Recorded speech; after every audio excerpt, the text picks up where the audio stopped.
ভূগোল এমন একটা সাবজেক্ট, ভূগোলে কিন্তু 100 মধ্যে 100 পাওয়া যায়। আবার এবার নর্মাল কিছু কোশ্চেন থাকে যাতে তারা পাস করতে চায়, করে ফেলতে পারে অতি সহজে। তাহলে এই যে খাতা দেখবে তার প্রতি একটা ইমপ্রেশন, গুড ইমপ্রেশন থাকে। এবার দেখো কথা থাকবে লাল কালি আর সবুজ কালি, তোমরা যখন খাতা লিখবে এই দুটো আসে দিলাম দেওয়াই গেলে যে লিখতে পারলে 3.5 আর চিত্র দিলে 1.5। এরকম বিভিন্ন নাম্বার, এটা তো আমরা ছাত্রদের কাছে ডিসক্লোজ করি না, এটা করাও ঠিক না।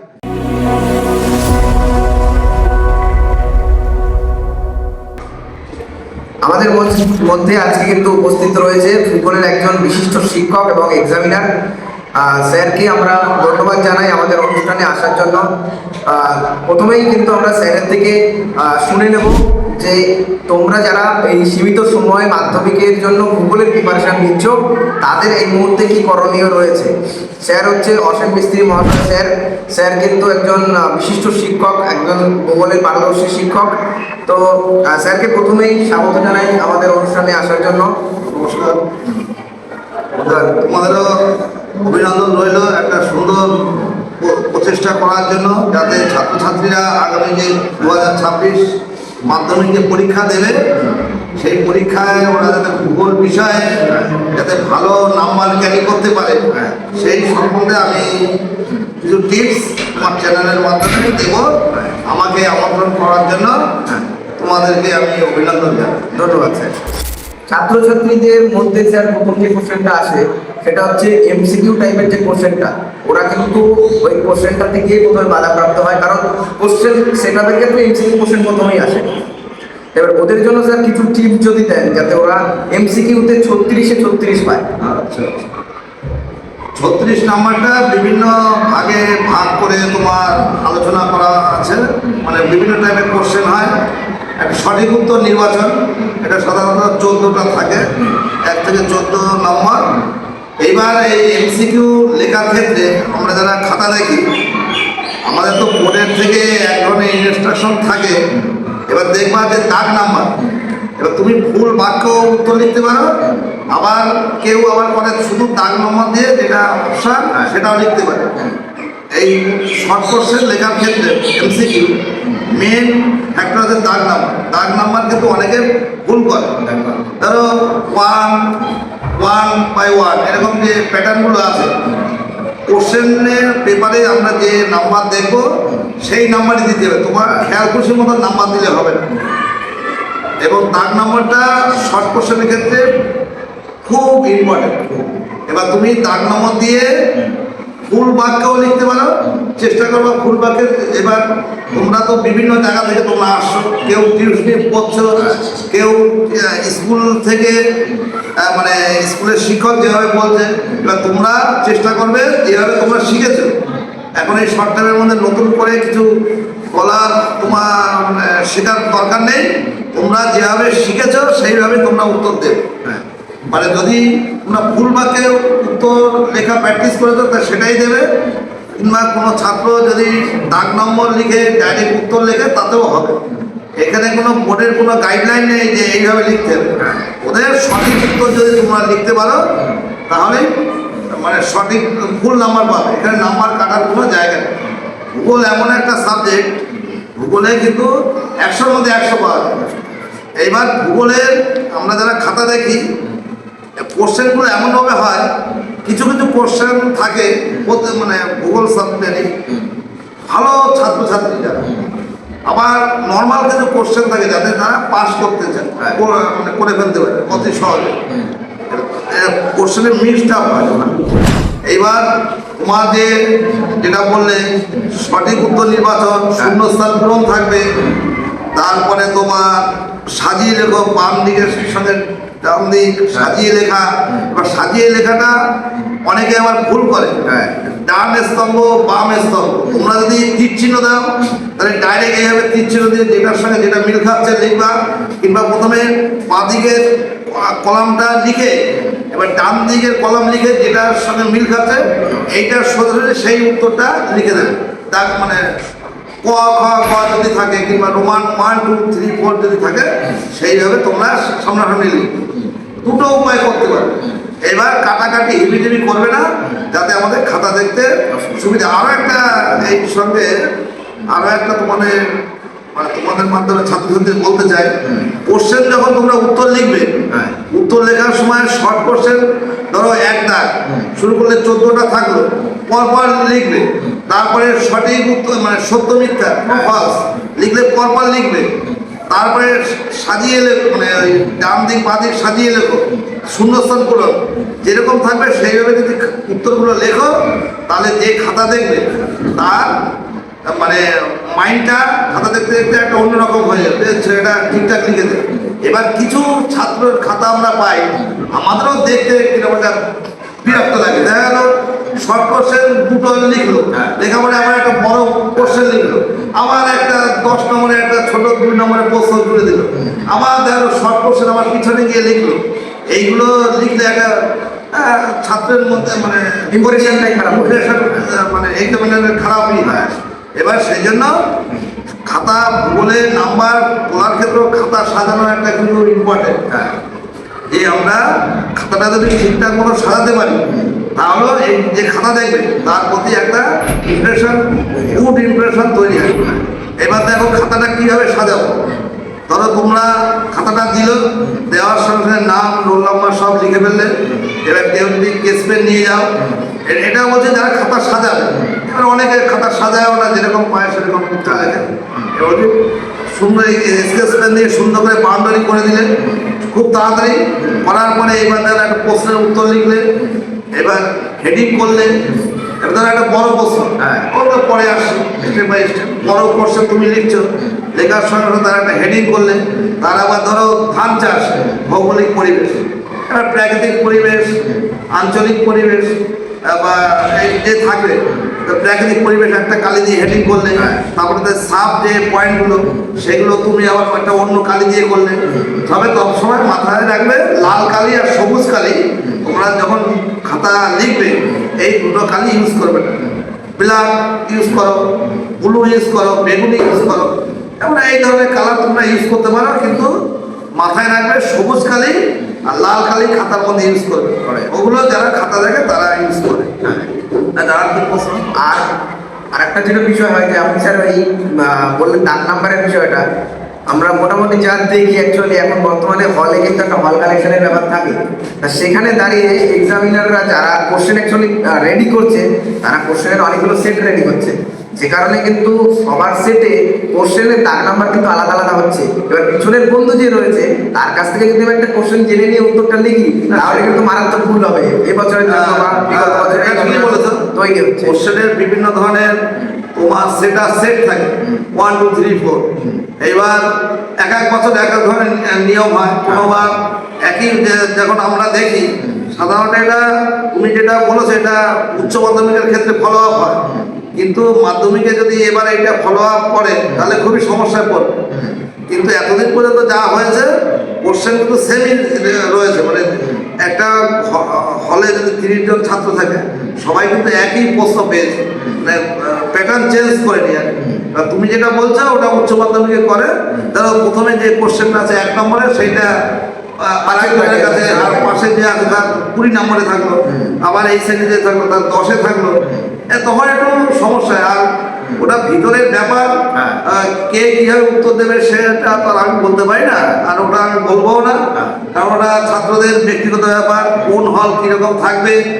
আর আমি বলতে পারি ছাত্রদের কেরিয়ার মানে ভালো রেজাল্ট কীভাবে করতে পারবে সেই সম্বন্ধে যদি কিন্তু তোমার বক্তব্য থাকে বলো, সেই সম্বন্ধে আমি উত্তর দেবো। প্রসঙ্গ আমি যাবোই। এবার হচ্ছে স্যার 5 নাম্বার যে কোশ্চেনগুলো থাকে সেগুলো এমন কোশ্চেন আছে যেগুলো শুধু মানে লিপিবদ্ধ করে যেতে হয়, তাতে চিত্রের ব্যাপার থাকে না। কিন্তু এমন কিছু কোশ্চেন থাকে যেগুলোতে চিত্র উল্লেখ করা না থাকলেও আমাদের কিন্তু চিত্র দেওয়া উচিত, যে না হলে কোশ্চেন অনেক সময় দেখা যায় যে না ইমপ্রেশনটা খারাপ হয় সেই কোশ্চেনের প্রতি। এখন তখন সেক্ষেত্রে ছাত্র কি করবে? বা তুমি একটা খুব দারুণ কোশ্চেন করেছো। হ্যাঁ, কিছু কিছু মাধ্যমিকের ক্ষেত্রে কিছু কিছু প্রশ্ন মানে দেওয়াই থাকে যে চিত্র সহযোগে উত্তর লিখবে। হ্যাঁ, এইবার সেগুলো তো চিত্র দিতেই হবে। ধরো লিখলে মানে আমাদের কাছে যখন ইনস্ট্রাকশন আসে তখন দেওয়াই থাকে যে লিখতে পারলে 3.5 আর চিত্র দিলে 1.5 নাম্বার। আচ্ছা, এরকম বিভিন্ন ভাগ থাকে। আচ্ছা। এবার কেউ যদি কিছু না লিখে শুধু চিত্র লিখেই চলে যায়। এবার ওই চিত্রের যে নাম্বার, এটা তো আমরা ছাত্রদের কাছে ডিসক্লোজ করি না, এটা করাও ঠিক না। এগুলো বোর্ডে আমরা যখন খাতা দেখি তখন বোর্ড থেকে আমাদের একটা গাইডলাইন বেঁধে দেয় যে এইভাবে খাতা দেয়। এবার কিছু কিছু এমন এমন প্রশ্ন আছে, টিকা আছে, যেগুলোকে মানে বুঝে নিতে হবে। দেখো তোমার টিকা আসলো অশ্বকর আকৃতির জলপ্রপাত, সেখানে কিন্তু উল্লেখ করা নেই যে ছবি দিতে হবে। কিন্তু যারা ভালো ছেলে নাম্বার ক্যারি করতে চায় তারা কিন্তু অবশ্যই ওই টিকা লেখার সময় বা 2 নম্বরের প্রশ্ন লেখার সময় ওই অশ্বকর আকৃতির হ্রদ কাকে বলে সংজ্ঞা দিলে, তারপরে তার বৈশিষ্ট্য, তার উদাহরণ, আর ডান দিকে ছোট করে একটা যদি বক্স করে তুমি একটা ছবি দিও, তাহলে যে 2 নম্বর থাক বা 2.5 নম্বর থাক, ফুল নাম্বার তুমি ক্যারি করতে পারবে, নাম্বার কাটার কোনো জায়গা নেই। কিন্তু যদি একেবারে যে মানে যে প্রশ্নে ছবি নেই, ছবি না দিলে যে তার নাম্বার কেটে নেবো আমরা, এমন কোনো কথা নেই। কিন্তু একটা ইমপ্রেশন তৈরি হয় যে ভূগোল যেহেতু একটা ছবি দিলে ভালোই হয়, ভূগোলের ডায়াগ্রাম মাস। এবার এমন এমন প্রশ্ন, বিশেষ করে তোমার প্রাকৃতিক ভূগোল যেগুলো, তাতে তোমার প্রাকৃতিক ভূগোলে তোমার বিশেষ করে যে চ্যাপ্টারগুলো আছে, যেমন নদীর কাজ, বায়ুর কাজ, গ্লোবাল কাজ, এই সমস্ত প্রশ্ন লিখতে গেলে তোমার ছবি কিন্তু দিতেই হবে, আসুক আর না আসুক। তারপরে বায়ুমণ্ডলের শ্রেণীবিভাগ যখন তোমার চাবে, ট্রোপোস্ফিয়ার, স্ট্র্যাটোস্ফিয়ার, মেসোস্ফিয়ার, এই জাতীয় প্রশ্ন যখন তুমি লিখবে, তখন ওই যে বায়ুর যে স্তরের যে শ্রেণীবিভাগের একটা ছবি দিয়ে দিলে, তারপরে তোমার উৎপাদক অঞ্চল যদি কোনো সময় চায় যে ধান উৎপাদক অঞ্চল, গম উৎপাদক অঞ্চল, তখন তুমি যদি একটা ভারতের ম্যাপ সুন্দর করে এঁকে দিতে পারো, তাহলে সুন্দর নাম্বার তোমার ক্যারি হবে। এটা ইমপ্রেশন তৈরি হয় যে খাতা দেখে। এবার যারা 90 আপ পায়, তারপরে এর পরেও আরো নাম্বার তোলার টেকনিক আছে, ম্যাপ পয়েন্টিং, যেটা সেটাও একটু আলোচনা করা দরকার।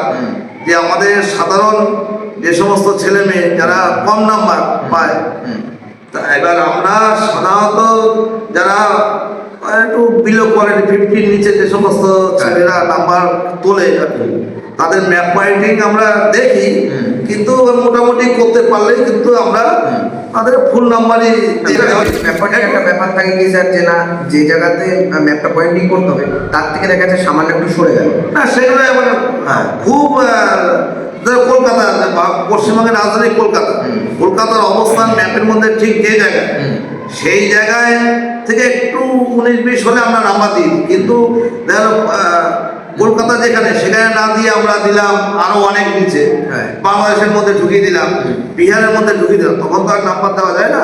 মোটামুটি 19-20টা আমরা মেনে একটু সামান্য এদিক ওদিক হলো। কিন্তু আবার এই ক্ষেত্রে আবার যারা 90-র উপরে নাম্বার পেয়ে যাবে, যারা ভূগোলে কেউ 95, 98, 97, তখন ওদের ক্ষেত্রে ওই 19-20 হলেও তখন কিন্তু আমরা নাম্বার কাটি।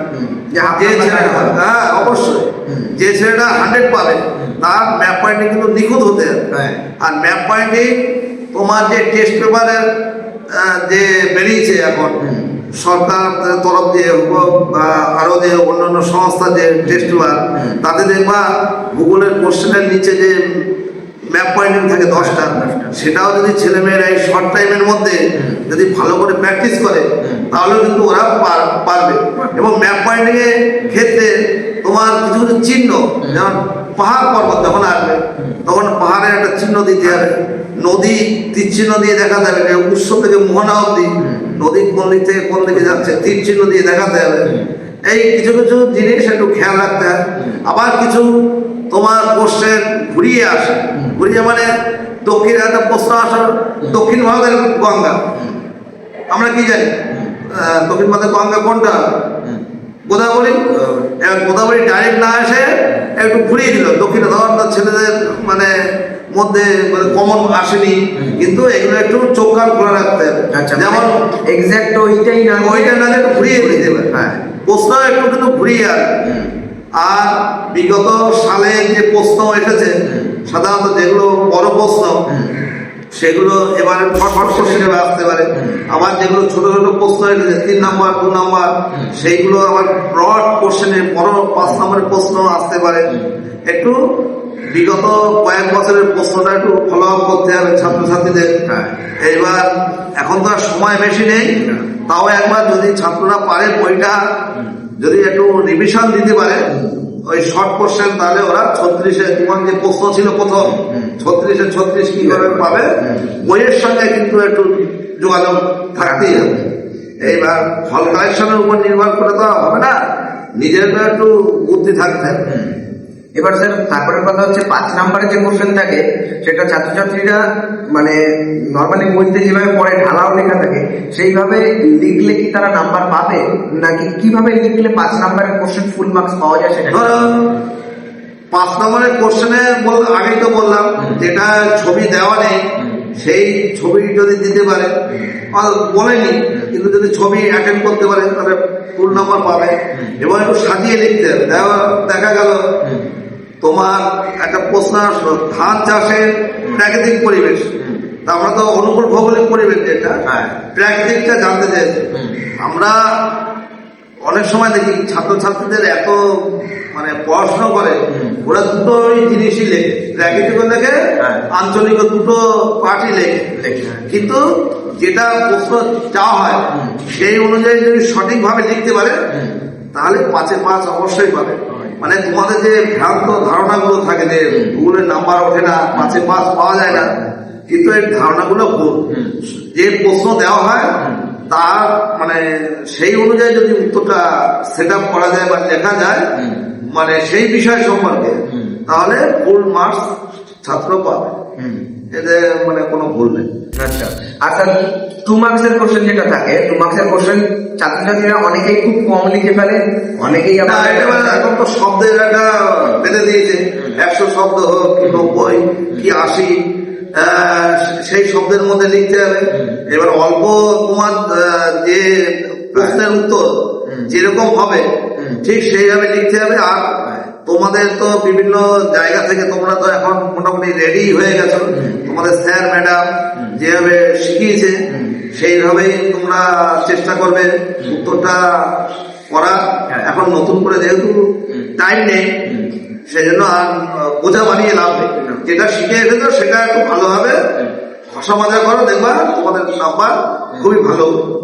এবার স্যার আপনি যদি কিছু এমন কোশ্চেন যেটা ছাত্রছাত্রীদের এই মুহূর্তে বলতে গেলে যে মারা যাওয়ার সময় মুখে যেন সেরকম ভাবে যদি তোমার এই যে কৃষিজ ফসল যেগুলো আমরা ওখান থেকে প্রশ্ন আসে প্রতিবার, ওটা মানে আসবেই। ধরো এবার ধান আসলো, ওইটা না আসে গম আসবে, চা আসবে, পাট আসবে, মানে ওখান থেকে প্রশ্ন আসবে। প্রাকৃতিক ভূগোলে ওই যে তোমার নদীর কাজ, বায়ুর কাজ, হিমবাহের কাজ, ওখান থেকে একটা প্রশ্ন আসবে।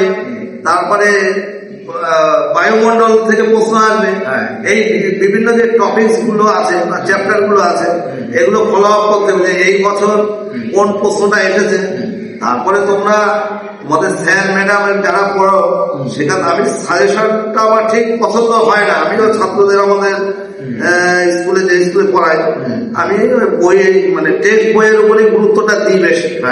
সারা বছর সে যদি বইটা একটু পড়ে থাকে তাহলে আশা করি সে ভালোভাবে পাস করে যাবে।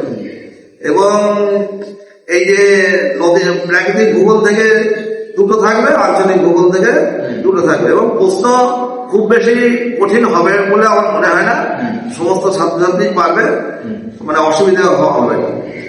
আচ্ছা, আর আর কিছু কোশ্চেন কি দেওয়া যায় অন্যান্য চ্যাপ্টার থেকে, বায়ুমণ্ডল থেকে, বায়ুমণ্ডল থেকে, বজ্র ব্যবস্থাপনা থেকে? হ্যাঁ, বজ্র ব্যবস্থাপনা থেকে যেমন কিভাবে বজ্র ব্যবস্থাপনা ম্যানেজমেন্টটা করা যায়, তারপরে পরিবেশের ক্ষতি কিভাবে হচ্ছে, এই সমস্ত বিষয় সম্পর্কে একটু তোমরা পড়ে আসবে, ওখান থেকে প্রশ্ন আসতে পারে। তারপরে ভারতের যে জনসংখ্যা অসম বন্টন কিভাবে হচ্ছে সেগুলো একটু সম্বন্ধে পড়ে আসবে। মানে প্রশ্ন ঘুরিয়ে আসবে। এবার এগুলো ফট করে তো আর বলা যায় না যে এইটাই আসবে, তবে একটা ধারণা দেওয়া যায়। তোমার ওই কৃষিজ ফসল থেকে আসবে, আর নদীর কাজ, বায়ুর কাজ, সময়ের কাজ, ওখান থেকে তোমার পার্থক্য আসতে পারে বিভিন্ন ধরনের। 3 নম্বরের যে কোশ্চেন গুলো আছে ওখানে তোমার বইতে যে পার্থক্য গুলো তোমরা দেখবে, এইটার সঙ্গে তার পার্থক্য, পার্থক্য গুলো ভালো করে পড়বে। ওটা যদি 10টা পার্থক্য করতে পারো তার থেকে 2টো কমন পাবে, প্রতিবারই আসে। প্রতিবার মাধ্যমিক পরীক্ষায় তোমার পার্থক্য আসবে, এবং বড় যদি 5 নম্বরের কোশ্চেন থাকে 6টা পার্থক্য লিখবে, 3 নম্বরে থাকলে 4টে লিখবে। আবার স্যার ছাত্রছাত্রীরা কি করে, তাদের কিন্তু মানে ভূগোলের ক্ষেত্রে আমরা যেটা দেখি যে না অপশন অনেক, যে কোশ্চেনে অপশন অনেক থাকে। এবার কোন একটা কোশ্চেনে যদি ডাউট থাকে, সে যদি 2টো কোশ্চেন বেশি লিখে দিয়ে আসে, তার সেক্ষেত্রে কি তার কোনো ক্ষতি আছে? না, ক্ষতি নেই, সেটার কোনো ক্ষতি নেই। তোমার ওখানে আমরা যারা খাতা দেখি, তোমার ধরো 4টে প্রশ্ন চেয়েছে, তো ধরো একটা পার্টের 4টে আছে, তার মধ্যে 2টো লিখতে 8টা থাকে কোশ্চেন। এইবার কেউ যদি 3টে লেখে, এবার আমরা যেটা 3টে প্রশ্নেই নাম্বার দিই, যে প্রশ্নে ও কম নাম্বার পাবে সেটা মানে যোগ হবে। কিন্তু সময় একটা খেয়ে যায় বেশি, অনেকটা সময় লাগে ছাত্র, তো সে যদি লিখতে চায় লিখতেই পারে। এবার আমরা খাতা দেখার সময় 3টে নাম্বার দেবো, যে প্রশ্নে ও কম নাম্বার পেয়েছে সেটা আমরা যোগ করবো। এইটা হলো ব্যাপার, ভয়ের কোনো ব্যাপার নেই, 3টে লিখতেই পারে। এবার স্যার না লেখাই উচিত। হ্যাঁ, অবশ্যই তাই। কিন্তু যারা দেখা যাচ্ছে ভূগোল পরীক্ষার আগের দিনও পরীক্ষা রয়েছে, এবার তারা পরীক্ষা দিয়ে বাড়ি এসে একটু খাওয়া দাওয়া করে বিশ্রাম নিয়ে রাতে যে সীমিত সময়টা তারা পাবে, এই সময়টায় তারা কি করবে?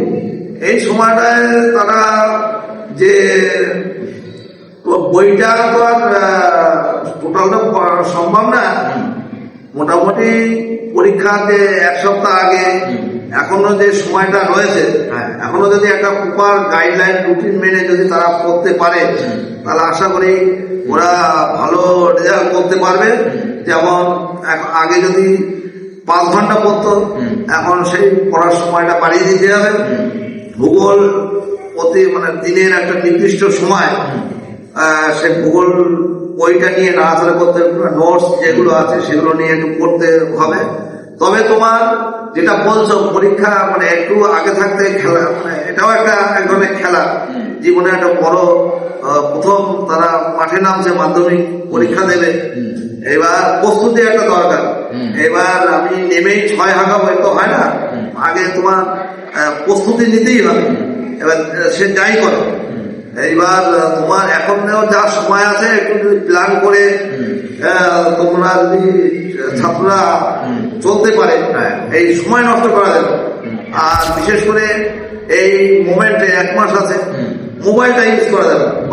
গার্জিয়ানদের আমি বলবো এই চ্যানেলের মাধ্যমে 1 মাস দূরত্ব রাখুন, পরীক্ষা হয়ে যাবে তারপরে ছাত্রছাত্রীদের হাতে মোবাইলটা তুলে দেবে। এখন শুধু ওরা বই পড়ুক, এবং আর মোবাইলটা ইউজ করলে ভালো কাজে, যেমন এই ভিডিওটা তোমরা মোবাইলে দেখবে, ভালো কাজে ইউজ করা মোবাইলটা এই সময়। কিছু